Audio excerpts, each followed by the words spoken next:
The following podcast is a W2M Network original production. Visit W2Mnet.com for all of our other great podcasts, plus news, reviews, articles, and opinions from the worlds of wrestling, video games, football, and entertainment.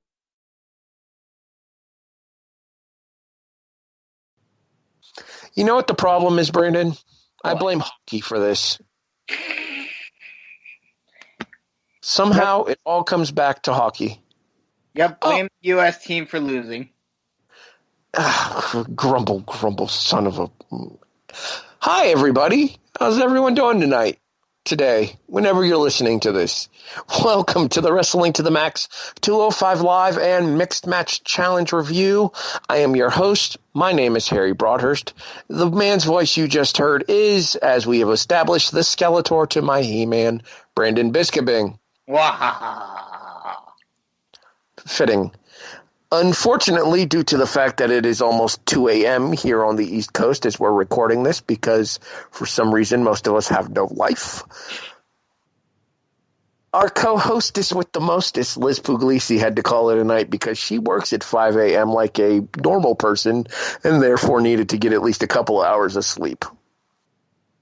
Yeah, pulling an all-nighter and then having to work at 5 a.m. is not fun. Trust me, I've done it. Pulling an all-nighter under general principle, even if you don't have anything to do the next day, is not fun. Well, yes. I mean, maybe when I was a teenager and I had the actual ability to do so. I try to pull an all-nighter now that I'm 33 years old. I ain't getting out of bed for a week afterwards. Let's call that. I had to do it for a while between DJing 3 to 6s, and then when I was working at FAN, I started my shift at 6, which would mean I'd have to leave. I'd have to get on the train at 5 o'clock in the morning. So wait, you worked at WFAN. Does that mean you worked with John Sterling? Technically somewhat, because he was doing games when I was there, but I was in studio, so. But I have met John a couple of times, actually. Does he really sound like he's being electrocuted as he makes his call in person? Like, how does that work out? What exactly do you mean by that? Does his voice sound that way? Yes, it does. Yankees win! Yankees win! That's just being over exuberant. Yeah, it's like somebody zapped him with a taser. We are so far off the rails already. We haven't even gotten into the wrestling show yet. Welcome to 2 a.m. podcasting. Well, let's get into the reason that we're here, Brandon. Let's talk 205 Live, shall we? Yes. All right, our opening contest, scheduled for one fall, is a first-round match in the Cruiserweight title tournament as Ariya Davari takes on the best-kept secret of dating Alexa Bliss, Buddy Murphy. The now apparently 200.9-pound Buddy Murphy. He lost 3 pounds in about a week. Need to get on that Buddy Murphy diet. Me and Liz were having a fun conversation about him as he was on his way to the ring. I will give to you now that conversation verbatim. Me to Liz. Okay, seriously, who let Kurt Hawkins into the Cruiserweight division? I saw that. Liz responding to me. Also, why did his tights get eaten by a shark?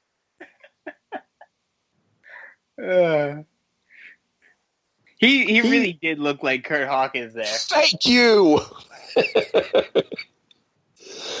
And then what we end up seeing is Buddy Murphy picking up the win and moving on to the next round of the Cruiserweight title tournament, pinning Ariya Davari with a wrist clutch Death Valley driver, kind of, sort of, I guess.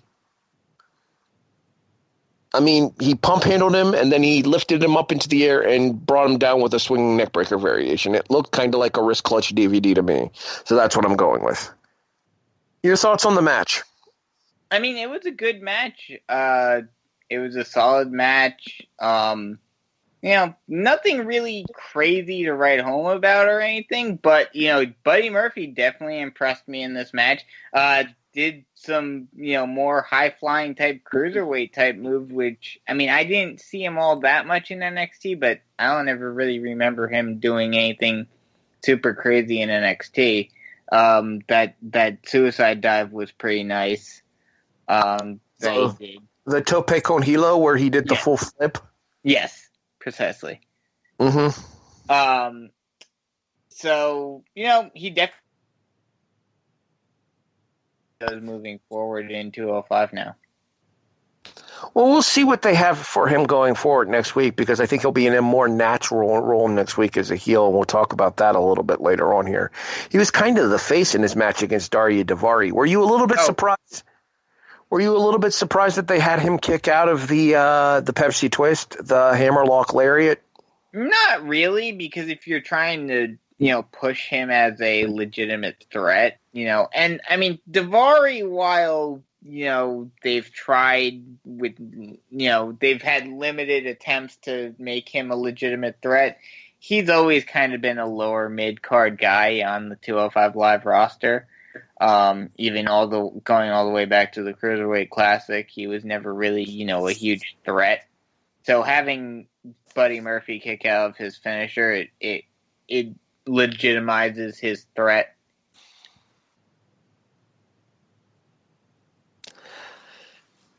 Do you think that there's anything that can be done with Ariya now that the whole Zotrain thing is over and realistically speaking, he doesn't have any kind of direction here? I'm almost saying that it wouldn't be the worst idea, in my opinion, for him to bring back his brother as well. I forget who his brother is. His brother would be Sean Davari. Oh, okay. I don't remember seeing him. Do you remember Muhammad Hassan? Oh, okay. Do you remember the guy that spoke the Pashto with Hassan? Oh, okay. That was Sean Davari. Oh, okay. Yeah, I mean, it would be interesting. Is he, I'm assuming, I don't know, is he 205? I believe so. I am not positive, though. Okay. But, yeah, I mean, that could be an interesting way to do something with Davari. I feel like while they're not doing as much character work or whatnot, I feel like he'll probably fall back into his role that he had prior to the Zotrain, with him basically just being, this Iranian aristocrat douche. You mean the Iranian aristocratic douchey JTTS? Yes. Yeah. I think that any kind of real push that Ariya probably had in the Cruiserweight division's over at this point. Oh, yeah. Our second contest, scheduled for one fall, is the answer to our question from last week. And I said it before we came on the air. I'm going to say it again now that we are on the air. Brandon, Nana Boo Boo. Yes. Yes, you were correct. It is a Teddy Long special tag match playa as Gran Metalik and Lince Dorado take on Who Knows and Who Cares. Was this just a regular tag match? Well, actually, no, I take that back. At first, it seemed like they were going to do a 3-man tag, but then I guess Kalisto was just at ringside. Yeah, Kalisto was too busy telling Nigel and Vic Joseph what he's going to do with Roderick Strong next week. The correct answer to that question, Kalisto, is lose, but that's neither here nor there. Well, are we going to talk about what we got before that? Are you Wait, what are you referring to? I'm confused. The fact that we got a bracket and we got the next matches? Oh, yeah. We do announce the quarterfinal matches. What do you say we save that for the end of the show? We can make some predictions. Okay. All right. Since we have the other first-round matchup to get to for tonight's episode of 205 as well. Yep. All right. So this match right here just kind of seemed like a way to establish Lince and Metalik as the resident tag team, as Nigel was quoting the entire match here. The Lucha House Party continues. Yep. I'm okay with this group as a stable. I mean, I kind of liked it more when they were known as the Mexicools. No, not for me. Okay. I mean, I'm okay with it. I get why they're doing it, but I'm kind of disappointed I'm kind of disappointed that Lindsay is a part of this because he seemed like he was like different. He had a different feel to him. His music was different. All of this. He seemed a lot more unique when, during the Cruiserweight Classic and when he first came into 205 Live at the beginning of the show. But now they're basically just making him, another generic luchador. Well, it is, as I told you before we came on the air with this, and send all hate mail to s.garmer@gmail.com if the mask fits. Yes, I know. But see, I know there are different people who have different opinions on, luchadors and all of that. But my favorite luchadors have been the ones who have had their own unique personality and character traits and everything. The Jushin Thunder Ligers, the Tiger Masks, the Bushis, the what's his name from WCW? You got to give me more than what's his name. Give me something to describe him, and I'll do my. The black and white mask with the Park? No, not La Parca. He's a big name in Mexico. Psychosis? Yes, Psychosis. There we go. Part of the Mexicools, ironically. But yeah, those guys had a different feel, different music, different, just a different personality to them. Whereas, not Lindsay Dorel, Gran Metalik, Kalisto, Sin Cara, Rey Mysterio, all these other guys, they're basically interchangeable. Well, I mean, I will say that Grand Metalik does kind of come off as create a luchador number 63 at times. Exactly. I mean, other than having some flashy corner moves and stuff, Metalik doesn't really do anything for me, and I know that's kind of sacrilege to say because he was a pretty big star in Mexico, but yeah, he doesn't really do anything for me. I will say that in the process of making this statement as well, that I am not much of a Lucha Libre fan either. No, I find neither am I. the style to be a little bit hokey. Mm-hmm. So, I mean, and kind of. Also, like I said, granted, I haven't watched the Mexican version of it. I haven't watched the authentic stuff as much, and I understand that the masks have different meanings and everything in Mexico. But especially the WWE variety, like we just said, it feels like they are all very interchangeable. Well, compare how they're treated in WWE to how the luchadors are treated in Lucha Underground. Guys like Phoenix and guys like Aerostar and Pentagon Jr. and such. Mm-hmm. And even in New Japan, guys like Bushi and Jushin Thunder Liger and Tiger Mask. Or even to put it into more modern era too. Well, no, I guess most of the current junior heavyweights aren't really masked over there, are they? No.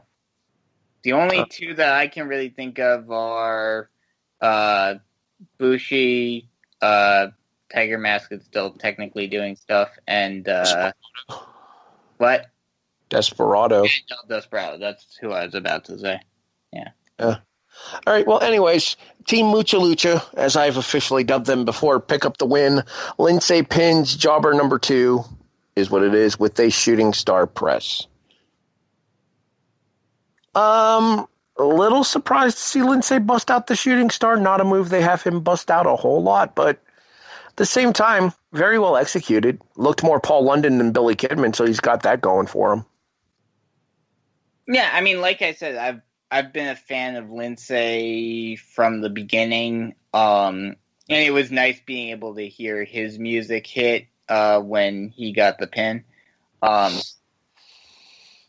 But, rather than them just coming out randomly to Kalisto's theme song. Yes, precisely. Yeah, for a match Kalisto's not even in, that kind of to me too. Yeah. Well, and also I like like I was just saying, I like Lindsay's music because it is unique. It isn't just, random Mexican luchador number 2, salsa music. By the way, if you ever get a chance to watch some of like the latter day WCW stuff, like the late '90s stuff, if you want to check out a certain luchador, look into Blitzkrieg. Okay. Came and gone within the span of like 6 months, but that dude was throwing down for the time that he was there. All right. Anyways, our main event, scheduled for one fall, is the final first-round match in the Cruiserweight title tournament as... Hold on. Give me a second here. Mustafa Ali, I just blanked on the name for a second there, takes on the gentleman Jack Gallagher. And after a back-and-forth contest that is more or less dominated by Gallagher, after they started to pick the focus on Mustafa Ali's left shoulder, I believe it was. Yeah, I think you're right. Mustafa Ali manages to make his comeback, hit a swinging tornado DDT out of the corner, and then right into the 054 for the pinfall in about 17 minutes. Enjoyed the match. Thought it might have ran a little long for what it wanted to do, but it does set up an excellent story for them to work with for Mustafa going forward in the Cruiserweight title tournament. And I think that what we saw before the title tournament started is going to play a factor in how this title tournament ends, and we could end up getting a rematch from the match that everybody was talking about going into the Cruiserweight title tournament between Cedric Alexander and Mustafa Ali. Yeah, I mean, that seems to be the way they're probably going, which, I'm okay with, but, especially with that, I was like, I personally wanted Gallagher to win this match, so every time that he would either get a pin or put in a submission, I was like, I wanted him to tap it. I was like, I have a feeling that Ali's going to make the comeback. I don't think that this went too long. I think this went the right amount of time. It kept Gallagher strong. It was that good,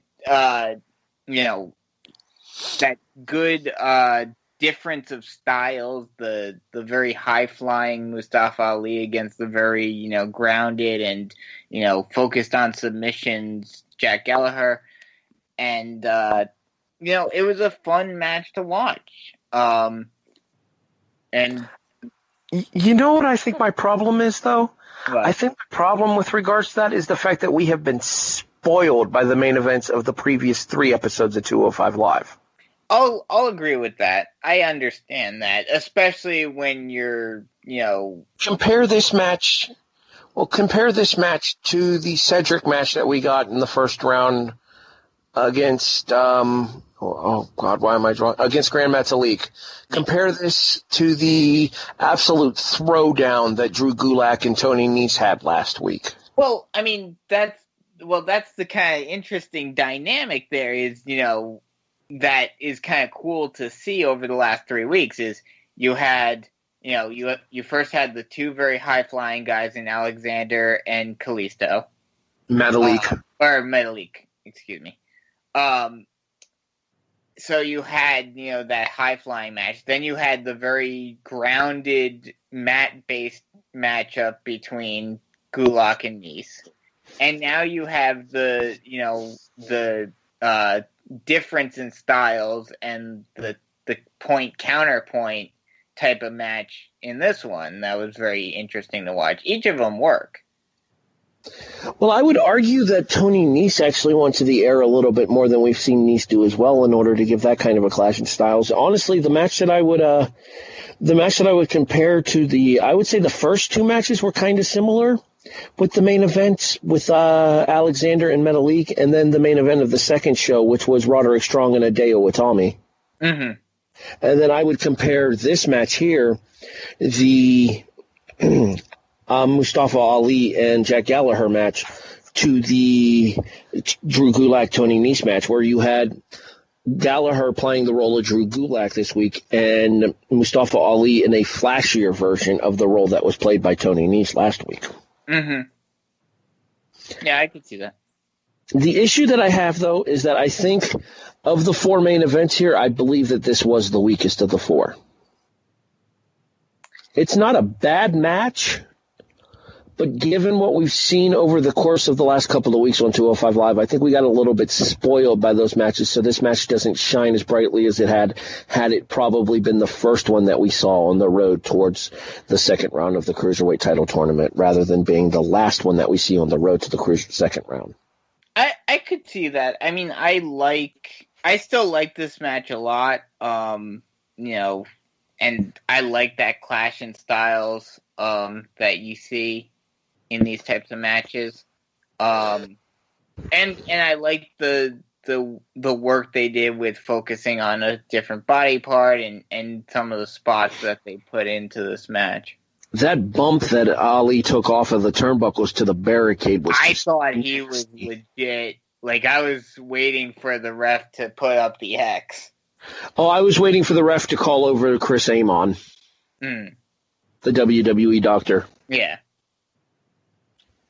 But anyways, as we mentioned, Mustafa Ali does pick up the win with the 054, and that will take us into the second round now. As we found out, as Brandon mentioned earlier, the second round of the title tournament will start next week on 205 Live, as Cedric Alexander in one second-round matchup takes on TJP, and the second round matchup will be the aforementioned Kalisto taking on Roderick Strong. I think Cedric over TJP is a given. Yeah, I would say so, probably. See, Kalisto and Roderick is a toss-up, though. Just with the way that they're building this this tournament and the way they've been handling certain guys and certain matchups, I have a feeling that Roderick is going to go over in this match. See, I think I'm going to take Kalisto just because I think they're going to want to do the battle. I think they're going to want to do the road of Alexander beating former champions on his way to the title. That could be true. I could see that. That is a good point. But I just think all of the surprise entrants have all won their matches. Yeah, that's probably not going to be a trend that continues going into the second round, though, in my opinion. I think some of them at least will. I think Roderick definitely has one of the better chances of any of them, too. That I 100% agree with. I think of the 3 surprise entrants, Roderick has the best chance to win his second round matchup. Yes. So let's move over to the other side of the bracket here, as the first quarterfinal match in the other side of the bracket will be Drew Gulak taking on... Excuse me. Drew Gulak taking on... Why am I drawing a blank right now? The other NXT call-up. Damn it. Oh, not Tyler Bate. Mark Andrews. There we go. Andrews, yeah. Sorry, I had a moment there. Gulak and Mandrews, which kind of tells you my opinion of Mandrews' chances in this match against Gulak here. I completely agree with that. I think Gulak has this in the bag. Andrews is getting Bob Backlund. Is there any chance we can get Drew Gulak the crossface chicken wing? Oh, God. Because I feel that needs to happen. That would be good. Also, what did you think of Gulak's promo tonight? I thought Gulak's promo was fantastic. Gulak is always good in promos.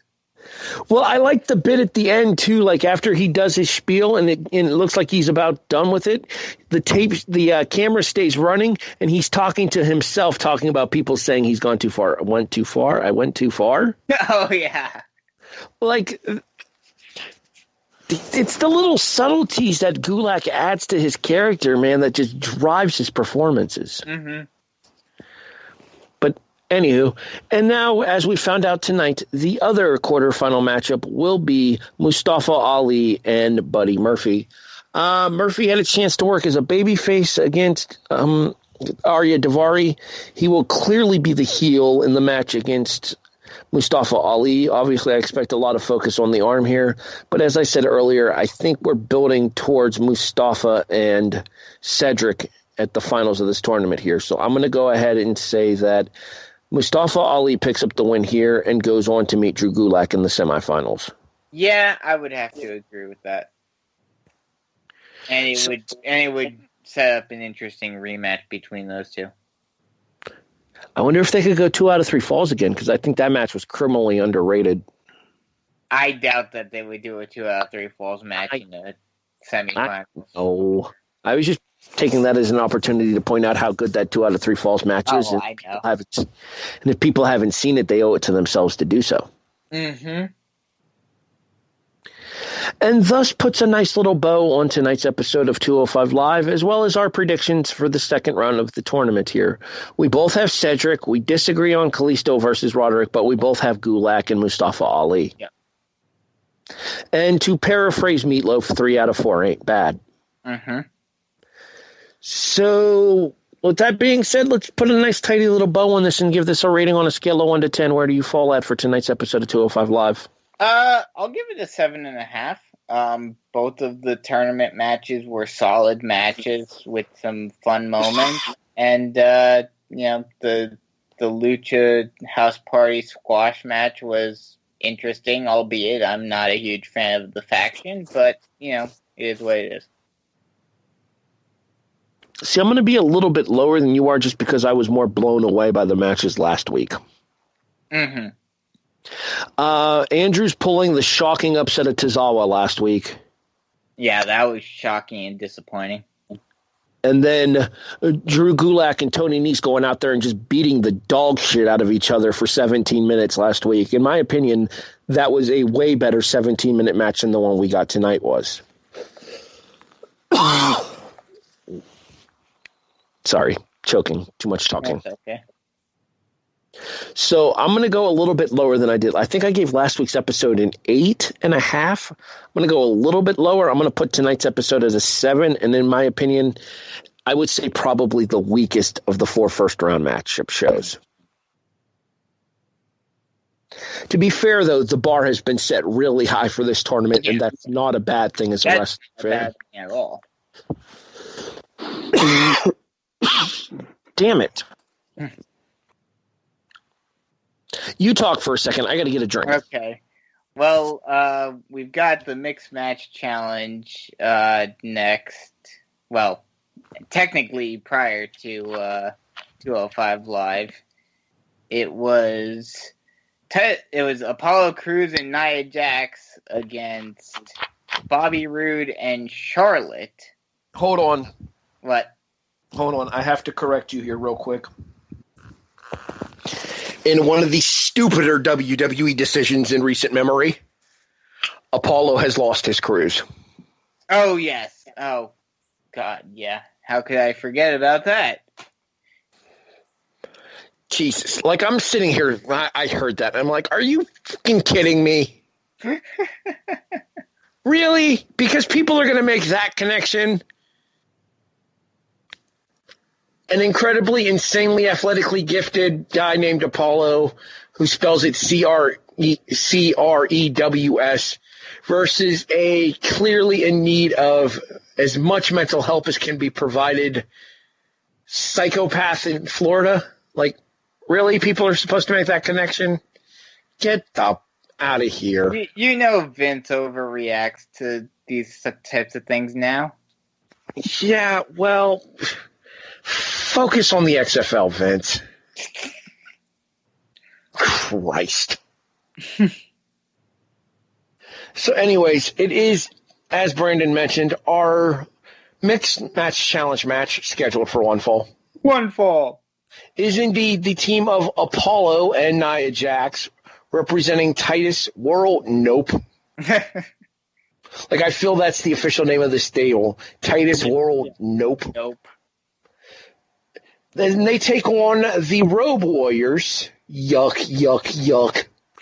Of Charlotte Flair and Bobby Roode. I will say the little interaction between Charlotte and Bobby on the way to the ring where Bobby's wearing what was clearly one of Ric Flair's old robes is pretty funny. Oh, it's great. Mostly because I think that might have been the robe that Flair gave him when they were in Fortune together in TNA, which makes it all the funnier. 100%. Check that out when you get a chance, kids. YouTube that and tell me if I'm wrong. But, I mean, this is one of the few teams, I think this is the only non-legitimate couples team that actually fully makes sense. I would agree with that, not to mention they're both champions as well, with Roode being the U.S. champion and Charlotte being the SmackDown Women's champion. Well, not just that, but also in personality, like Bobby, while he built himself off of Triple H more so, he does have a lot of Ric Flair in him, especially with the robes and everything. So him being teamed up with Charlotte just works. Apollo and Nia are accompanied to ringside by Titus O'Neil and Dana Brooke. I once again reiterate what I said on the Monday Night Raw reaction review that we did the night before, that they've made Dana wear a shirt underneath her suit jacket, therefore Titus Worldwide is immediately less interesting. If you haven't seen the GIF, you owe it to yourself. How you doing, Dana? Anywho, this show's officially spun off the rails once again. Yeah, it has. This is what happens when you leave a pair of dudes to their own devices. Anywho, the match itself is not bad. Nothing special, though. I think, in my opinion, it was probably the worst of the first-round matches in the Mixed Match Challenge. But given the fact that Apollo and Nia is such a thrown-together team here, and Charlotte and Bobby, while their characters may work when it comes to working with each other, they both need somebody with personality to help carry their matches. And Apollo and Nia are not that person. Mm-hmm. Well, also, I mean, we've talked about it before, just these matches just in general are kind of like cluttered together just because of the way that they're handled. Yeah, apparently Nia can come into the ring and pull Bobby Roode off of a cover, but if Charlotte were to attack Apollo Crews, I guarantee you some kind of disqualification would have went. Yeah, well, but see, that's what I've talked about this whole entire time. That just makes the whole mixed match, or the mixed tag team match just not work in WWE because there's a double standard. Sean, you're going to get heat for what I'm about to say. I'm going to apologize in advance. Send all hate mail to Harry Broadhurst on Facebook.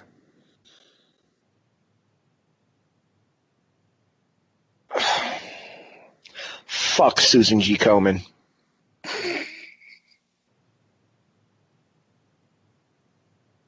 So glad I do not have to hear that name again in this tournament. That is the biggest scam going. The views and opinions of Harry Broadhurst do not reflect those of the W2M network, but they sure as hell reflect mine.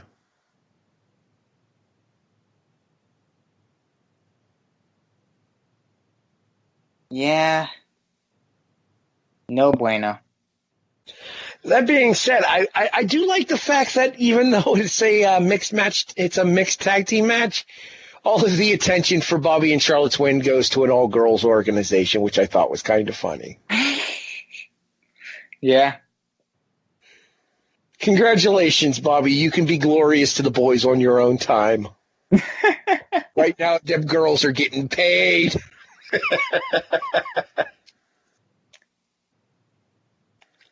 Scale of 1 to 10, Brandon, where would you put this match? Are we just going to completely gloss over what happened afterwards? Because, I mean, I'm perfectly fine with it because it should be.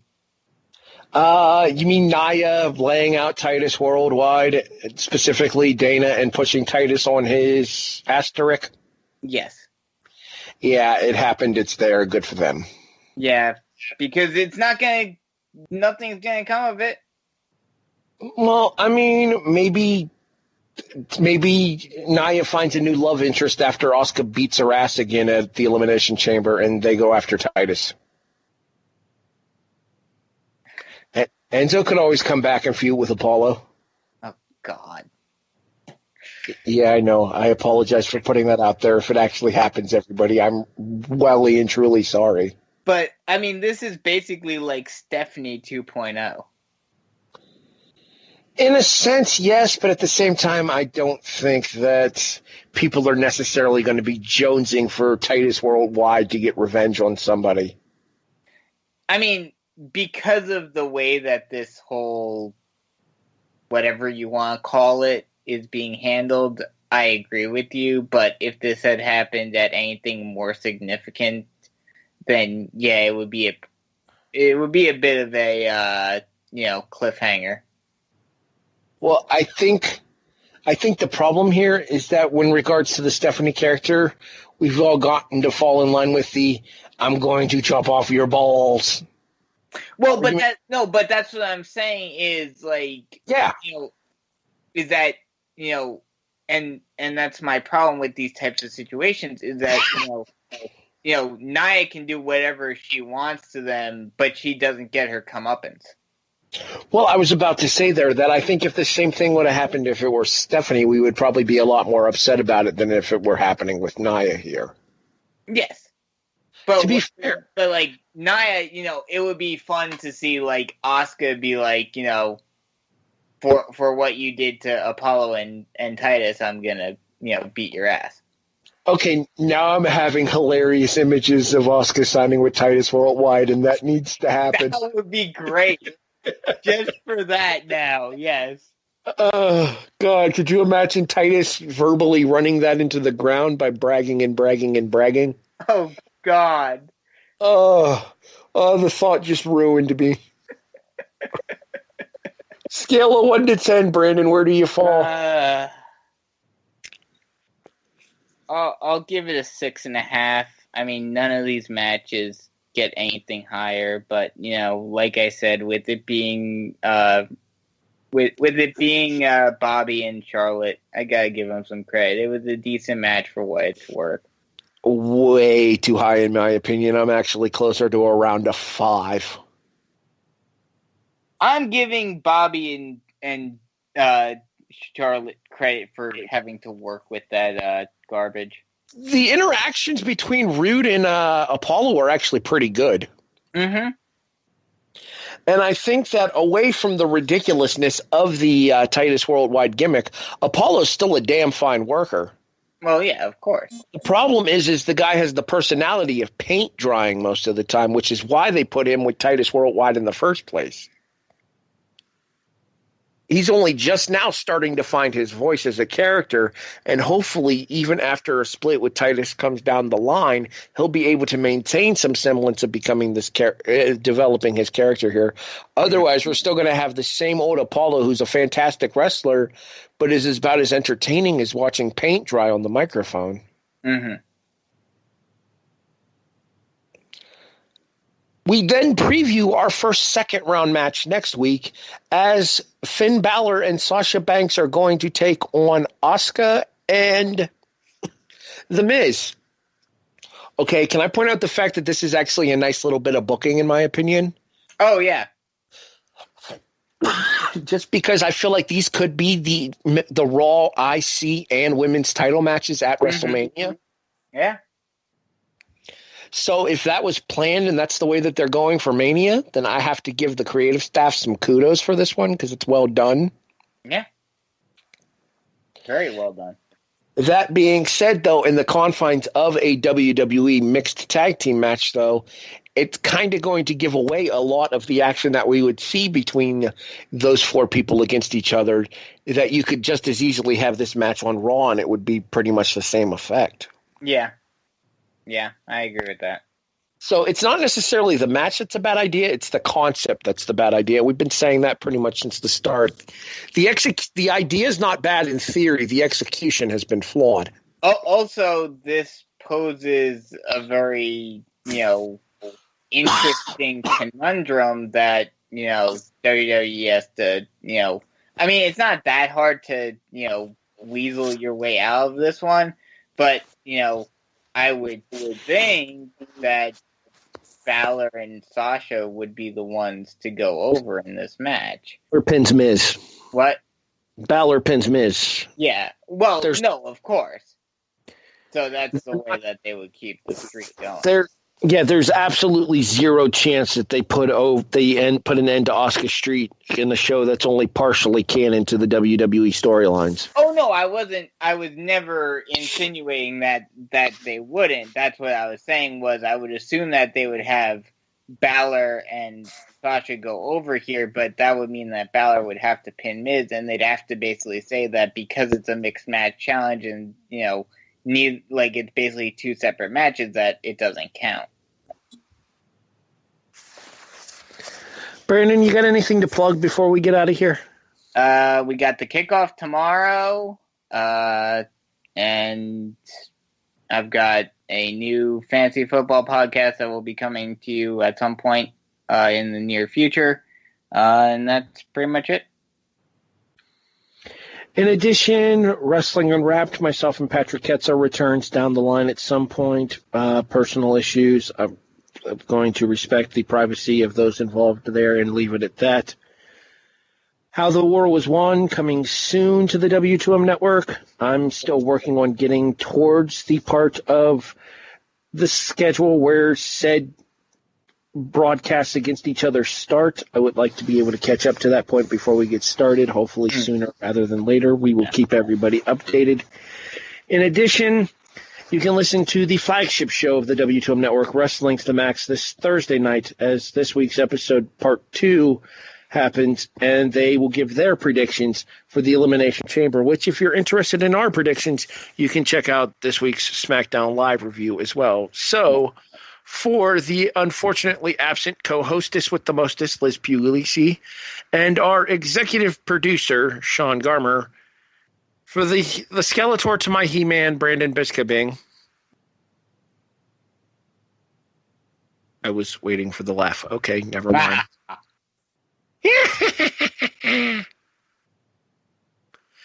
I'm Harry Broadhurst, thanking you for listening to the Wrestling to the Max 205 Live and Mixed Match Challenge review here on the W2M Network, available online at W2Mnet.com. Thanks for listening, everybody. We'll talk to you next Tuesday night, or, whenever you're listening.